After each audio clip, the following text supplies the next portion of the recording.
କେନ୍ଦୁଝରିଆଙ୍କୁ ଭାଲୁ ଭାବୁଥିଲା। 2 ଦିନ ହେଲା ସରକାରୀ ଅତିଥି ଭବନରେ ରହି ମାଲ୍ ପିଇ ଢେର ଉତ୍ପାତ ଆରମ୍ଭ କରୁଥିଲା।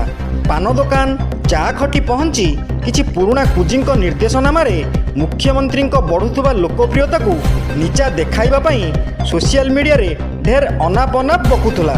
ହେଲେ ଗତକାଲି ସରକାରୀ ଅତିଥି ଭବନରେ ଭଙ୍ଗାରୁଜ ତଥା ବେପାରୁଆ ଗାଡ଼ି ଚାଳନା କରି ଅନେକ କ୍ଷୟକ୍ଷତି କରି ସନ୍ଧ୍ୟାରେ ଫେରାର ମାରିଥିଲା।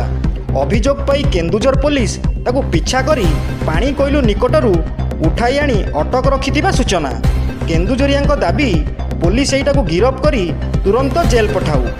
ସବୁ ପରେ ଏକ ବଡ଼ ଷଡ଼ଯନ୍ତ୍ର ନେଇ ଏ ଗୁହାଳିଆ ସାମ୍ବାଦିକ ଜଣେ ବିଜେଡ଼ିର ଛାମୁଆ ନେତା ତଥା ରାଜ୍ୟସଭା ସାଂସଦଙ୍କ ଖର୍ଚ୍ଚରେ ଏଠି ରହି ପାଣି ଭଳି ଟଙ୍କା ଖର୍ଚ୍ଚ କରି ମୁଖ୍ୟମନ୍ତ୍ରୀଙ୍କ ବିରୁଦ୍ଧରେ ପ୍ରୟୋଜିତ ଭିଡ଼ିଓ କରୁଥିବା ଅଭିଯୋଗ ମଧ୍ୟ ହୋଇଛି।